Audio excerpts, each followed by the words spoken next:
Welcome to the General Chemistry Fundamentals series. In this video, we're going to talk about bond length, bond strength, and polarity. So we're going to try to make this as simple as possible for the duration of the video. The definition of bond length is the distance between the nuclei of two bonded atoms at which the lowest potential energy is achieved. As Isaac Newton explained to us a long time ago, within the laws of thermodynamics, we're supposed to know that the universe tends towards the lowest energy state possible. That's the reason why if you have the choice to do something that's energy intensive and high energy versus low energy, we tend towards the lower energy option.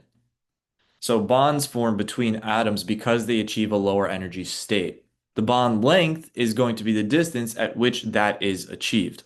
So it's just the distance between the atoms, very simply put. There are two main variables that we have to consider when we're trying to predict the bond length, especially when we're comparing between different bonds.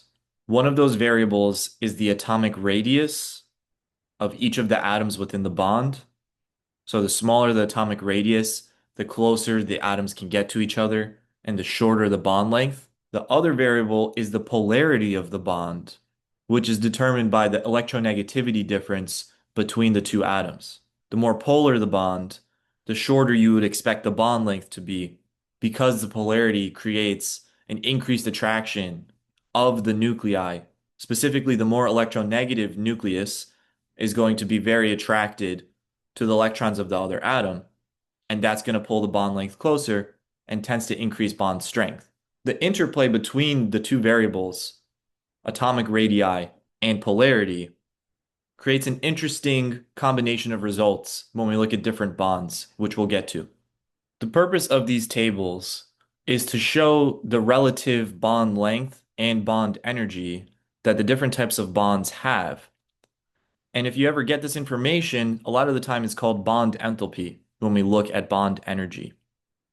We'll talk more about enthalpy when we get to thermodynamics.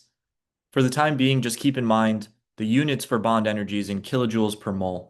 And what it's supposed to represent is how much energy needs to be input to break that type of bond, similar to how you need to put in energy to break a pencil. Or conversely, how much energy is released from the formation of that bond, since we expect bonds to form when they achieve the lowest energy state, that causes a release of energy into the universe. If we look at the bonds of hydrogen, for example, you can see that the HH bond has the shortest bond length compared to HO, HF, and HCl.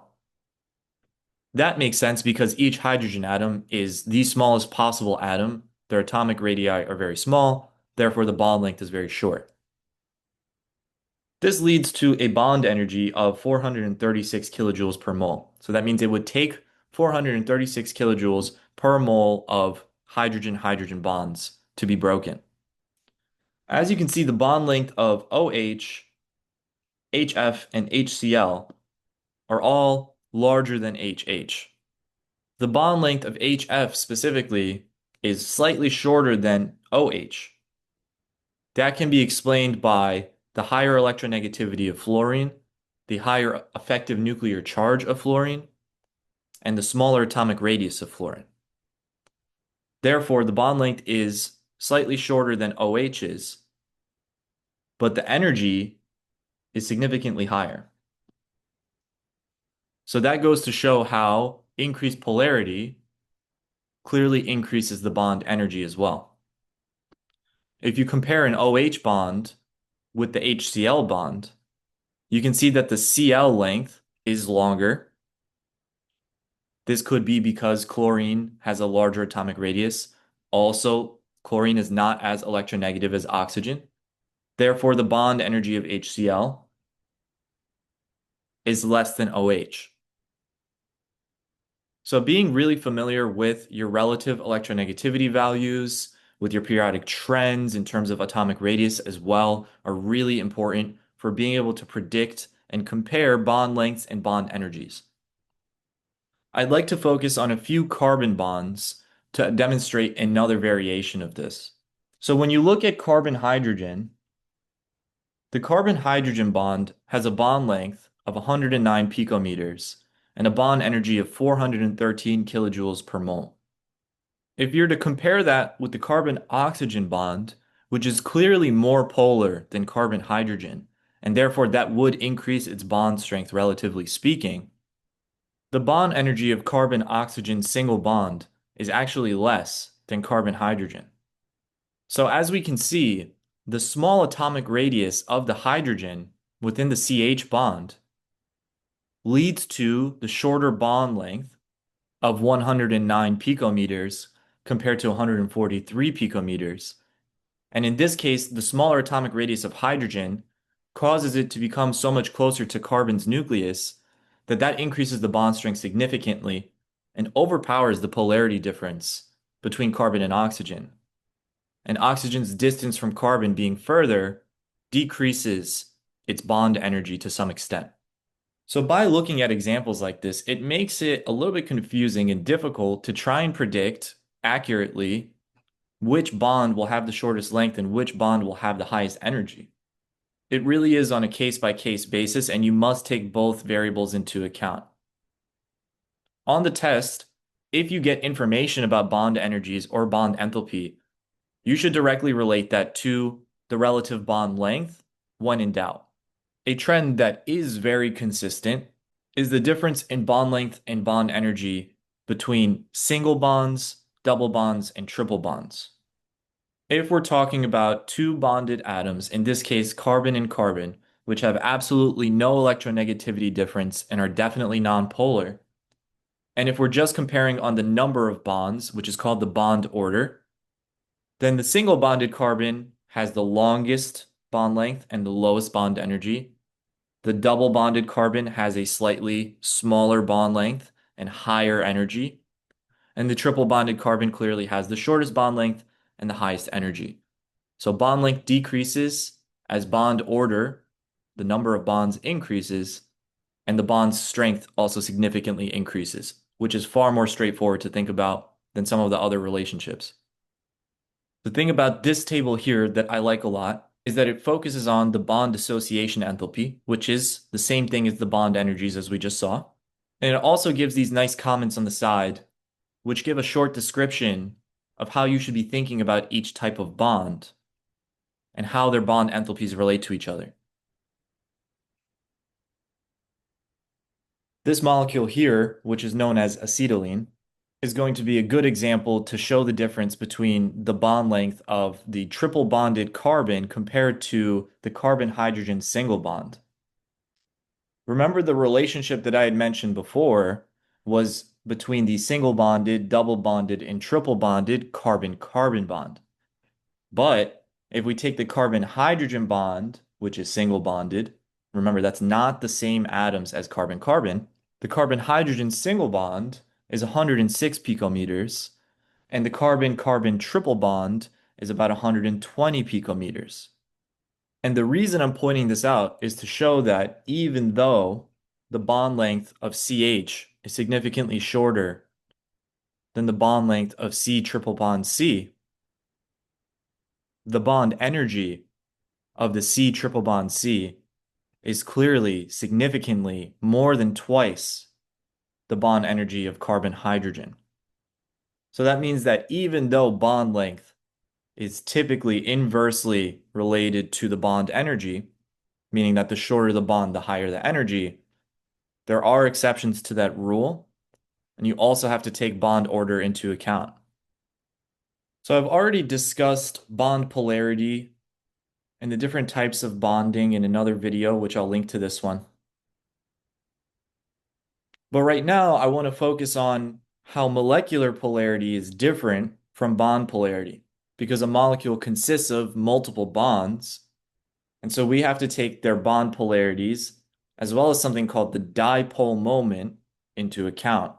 The net dipole moment or overall dipole moment of a molecule also depends on its molecular geometry. So please go ahead and watch my video on electron geometries, molecular geometries, and VSEPR theory to get a better understanding of what I'm talking about. If we start from the top here, the hydrogen-hydrogen single bond is going to be nonpolar and will always be nonpolar because there can't be an electronegativity difference between two atoms of the same kind. When we zoom in on the water molecule, what we see is that the water molecule has a bent molecular geometry. The reason H2O is bent is because the two lone pairs that are on the oxygen atom push down on the bonds between the O and the H. That means that each of those OH bonds, which are already polar, are going to have a net dipole moment that points upward. And the way you draw a dipole moment is you draw an arrow towards the negative side. This is where the more electronegative atom has the majority of the electron density. And the other side of the dipole moment arrow is where we're going to demonstrate the partial positive charge. The polarity of water as a molecule means that polar solutes can dissolve in water. We'll talk about that more with solubility. And ionic compounds will dissociate into aqueous solution, which will be a very important concept in many different areas that we'll talk about moving forward. Now, when I move to carbon dioxide, which is a classic example of a molecule with two polar bonds, carbon-oxygen, yet the molecule is overall nonpolar. The reason for this is because the dipole moments are 180 degrees apart and face in completely opposite directions. So since they face directly opposite to one another, even though the dipole moments and the electron density should go towards the oxygens, because the dipole moments are equal in magnitude and 180 degrees apart, the molecule is overall nonpolar. If you're wondering why water was polar and bent and why carbon dioxide is linear and nonpolar, make sure to pay attention to the lone pairs on the central atom. As you can see here, there's no lone pairs. With water, there are two on oxygen. The reason I'm showing carbonyl sulfide here is to make the comparison between carbon dioxide and carbonyl sulfide. Carbon, yet again, has no lone pairs on it as the central atom, and there are two polar bonds. But as I had said before, the dipole moments need to be the same and are equal in magnitude. Because sulfur is nowhere near as electronegative as oxygen, the overall dipole moment is overpowered to the left side. That means that this molecule, even though it's linear, even though it has two dipole moments that are 180 degrees apart, meaning in opposite directions, is still a polar molecule because the oxygen is causing a net dipole moment to the left, since it has significantly higher electronegativity than sulfur does. So here's another classic example of a nonpolar molecule. In this case, this is going to be methane, which has a molecular formula of CH4. It is a molecular geometry of tetrahedral, and all of the bonds are nonpolar, so overall we don't really expect a dipole moment. However, when we move over to CH3Cl, which is also known as chloromethane, you're going to notice that there's one polar bond going towards a more electronegative atom, and that creates a dipole moment going from carbon to chloride. And yet there are no other dipole moments to cancel this out because all of the other bonds are carbon-hydrogen, which we call nonpolar. Therefore, there is a net dipole moment in the upward direction, and that causes chloromethane to be classified as a polar molecule. Even though it's tetrahedral, tetrahedral molecular geometry does not guarantee that the molecule is nonpolar. It really depends on dipole moments and whether or not they cancel out. And yet, when we go to carbon tetrachloride, we notice that there are four polar bonds. And interestingly enough, this is also classified as a nonpolar molecule, even though it has four polar bonds. What ends up happening is that the net dipole moment for the molecule cancels out, mainly because it's symmetrical. And all of these dipole moments are equal in magnitude because it's carbon and chlorine bonded to one another, and opposite in direction related to each other. So a molecule being symmetrical will highly influence its overall polarity. But just because it appears symmetrical doesn't mean that the dipole moments cancel out in all directions. So dichloromethane I'm showing as an example to prove that even though there's a dipole moment going to the right, and there's a dipole moment equal in magnitude going to the left, and the molecule overall looks symmetrical, and the CH bonds are nonpolar, so they shouldn't have a dipole moment, that last part becomes the most important part because the chlorines are not 180 degrees apart from each other. Because it's a tetrahedral molecule, the bond angle will be 109.5 degrees approximately. This means that those two dipole moments don't exactly cancel each other out as vectors. And since the hydrogens are nonpolar, they don't have the same influence on the net dipole moment that the chlorines do.